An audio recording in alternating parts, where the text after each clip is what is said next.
नमस्कार, स्वागत आपका बिहार समाचार में। बिहार की बड़ी और गर्मागर्म खबरों पर बात करेंगे आज के इस वीडियो में। देखेंगे कि किस प्रकार से सरकार ने बिहार को बर्बाद करके रख दिया है। चारों तरफ बिहार में बेरोजगारी का माहौल है और अब तो ये सरकार बिहार वालों को बाढ़ से भी नहीं बचा पा रही है। फिर से बिहार में बाढ़ आने वाला है। बिहार में फिर से वही दुख के दिन स्टार्ट होने वाले हैं। तो आज की बड़ी खबरों पर बात करने से पहले आपसे अनुरोध है, कृपया वीडियो को एक प्यारा सा लाइक अवश्य कर दीजिएगा। आपका लाइक करना ही हमारी मेहनत का फल होता है।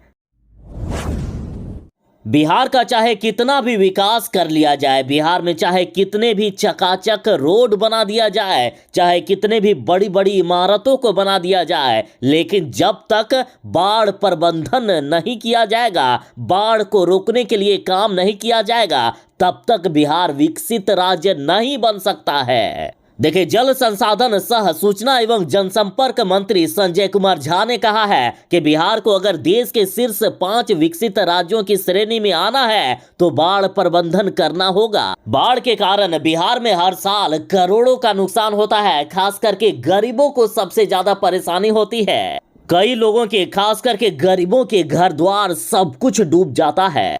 महलों में रहने वाले लोगों को तो ज्यादा फर्क नहीं पड़ता है, लेकिन बिहार के जो झोपड़ियों में रहते हैं, जो गरीब हैं, उनको सबसे ज्यादा दिक्कत होती है। गरीबों की जिंदगी तबाह हो जाती है। लोग अपने घर द्वार को छोड़कर किसी तरह से अपनी जान बचाकर भागने को मजबूर हो जाते हैं। जब तक गरीबों का विकास नहीं होगा, गरीबों के लिए काम नहीं होगा, तब तक किसी राज्य का विकास नहीं हो सकता है। और सरकार के साथ अन्य पार्टियां बिहार को हर साल बाढ़ में झोंक देती है ताकि इनकी राजनीति हो सके।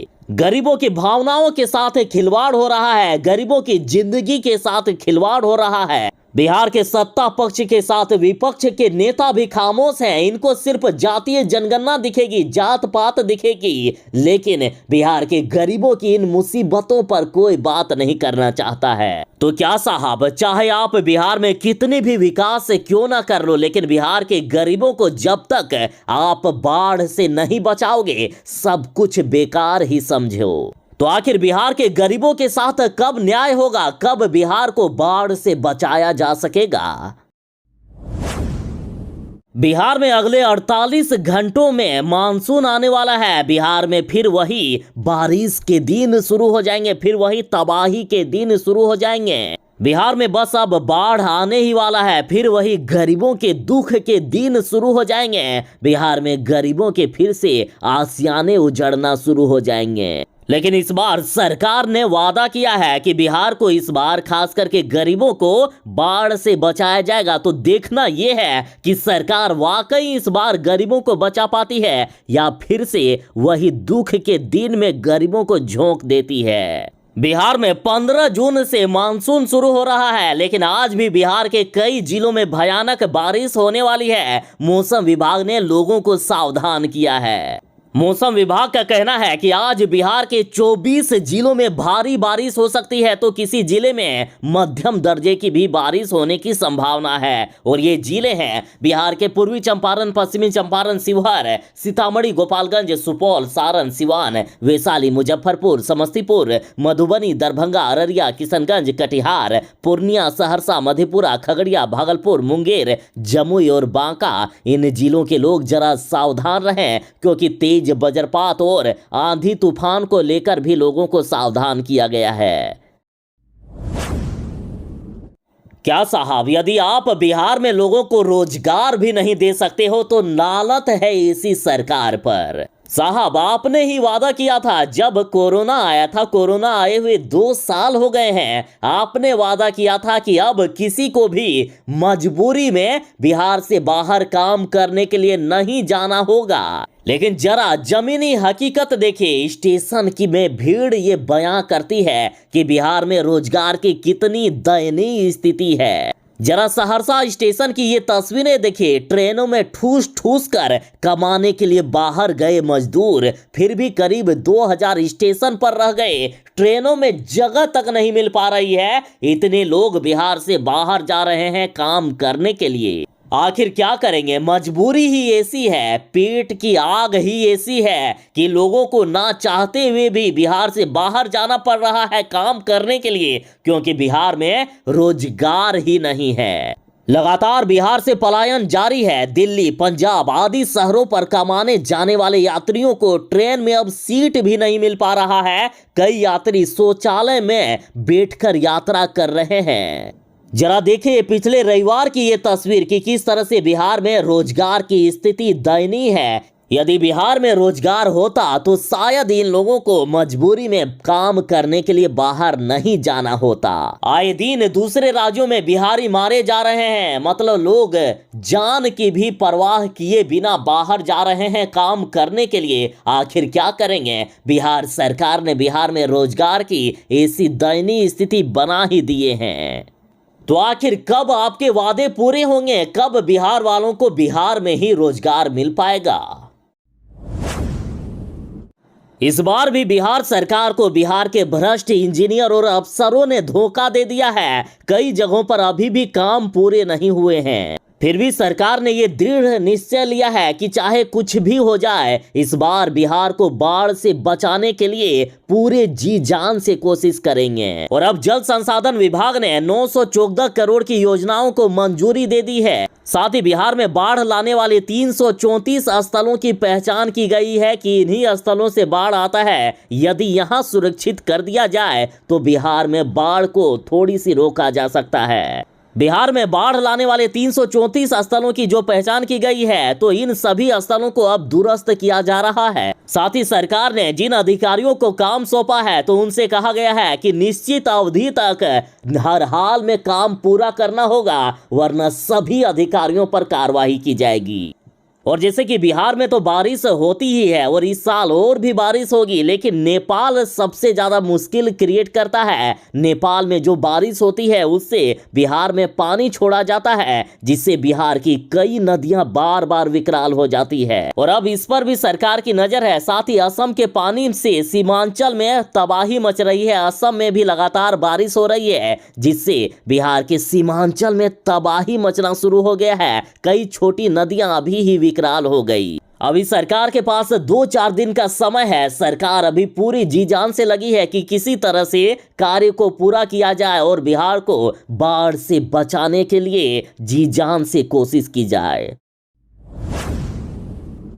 कई किसानों के फसल खराब हो जाते थे, चाहे आंधी हो, तूफान हो, बाढ़ हो या कीड़े मकोड़े से किसानों के फसल खराब हो जाते थे, जिससे किसानों को भारी नुकसान पहुंचता था। और किसानों को कई बार दूसरे कंपनियों के द्वारा बीमा कराना पड़ता था, लेकिन समय पर बीमा कंपनी उन्हें ना ही पैसे देते थे और ना ही कोई मदद समय पर मिल पाता था, और साथ ही किसानों को प्रीमियम भी भरना पड़ता था। लेकिन सरकार ने अब एक ऐसी योजना चलाई है जिससे आपको ना कोई प्रीमियम देना पड़ता है और ना ही कोई झंझट। सरकार यदि आपके फसल का नुकसान होता है, 1% भी यदि उपज कम होती है, तो सरकार आपको इसके लिए पैसे देती है। और 2.5 लाख किसानों को इस बार खरीफ फसल का 145 करोड़ रुपया जारी भी कर दिया है। टोटल 15 लाख से भी ज्यादा किसानों ने इसके लिए आवेदन दिया था, जिनमें से 3,40,000 किसानों को फसल सहायता के लिए पात्र माना गया है। और इनमें से 1 लाख किसानों को पहले ही सहायता राशि दे दी गई है। बाकी बचे 2,40,000 किसानों को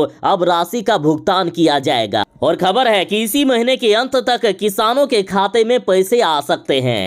और इस योजना का खास बात यह भी है कि रैयत और गैर रैयत दोनों ही किसानों को लाभ मिलता है। तो आखिर लाभ कैसे मिलता है, तो देखिए, योजना में फसल कटनी रिपोर्ट के आधार पर 7 साल के औसत उत्पादन के 70% को आधार मानकर किसानों के उत्पादन की गणना होती है। यानी आपका जितना उत्पादन होता है, यदि उसका 70% से 1% भी कम हुआ तो सरकार आपको पैसे देगी। यदि 50% तक उत्पादन हुआ तो सरकार 7500 रुपये प्रति हेक्टेयर की दर से देती है, या फिर यदि उससे भी कम उत्पादन हुआ तो 10,000 रुपये प्रति हेक्टेयर की दर से सरकार की ओर से किसानों को मिलता है।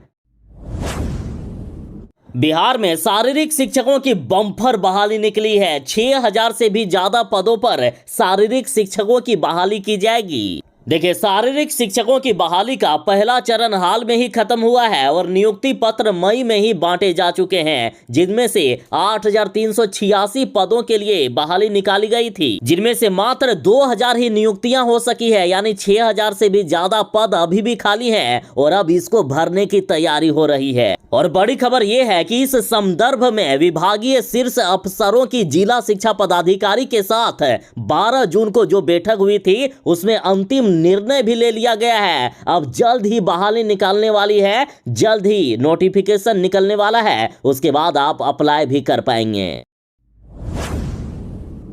बिहार में बस बाढ़ आने ही वाला है और इधर सरकार ने भी पूरी तैयारी शुरू कर दी है। देखिए, पटना के 209 स्थानों पर बाढ़ पीड़ितों के लिए आश्रय बनाया जा रहा है और पटना के साथ बिहार के अन्य जिलों में भी लोगों को कहां रखा जाएगा, कहां आश्रय दिया जाएगा, इन सभी स्थलों की पहचान हो रही है और सारी तैयारियां शुरू कर दी गई है। देखिए, उत्तर बिहार में नदियों के जलस्तर में समय से पहले बढ़ोतरी को देखते हुए पटना जिला प्रशासन सतर्क हो गया है। नदियों के जलस्तर को देखते हुए अभी से ही 209 शरण स्थली को चिन्हित कर वहां व्यवस्था करने में जुट गया है। ज्यादातर शरण स्थली के रूप में सामुदायिक भवन, सरकारी भवन और प्रखंड और अंचल कार्यालयों के आसपास के भवनों को चिन्हित किया जा रहा है। ग्रामीण क्षेत्रों में पंचायत भवन को भी शरण स्थली के रूप में चयनित किया गया है और साथ ही 188 खोज बचाव और राहत दल भी बना दिए गए हैं और इसमें छोटी नाव 290, मझोली नाव 420 और बड़ी नाव 460 तैयार भी हैं और इसके अलावा लाइफ जैकेट, महाजाल और पॉलिथीन सीट का भी व्यवस्था कर ली गई है। साथ ही बाढ़ की स्थिति में पटना में 3 जगह पर अभी से ही एनडीआरएफ और एसडीआरएफ की टीम को तैनात कर दिया गया है।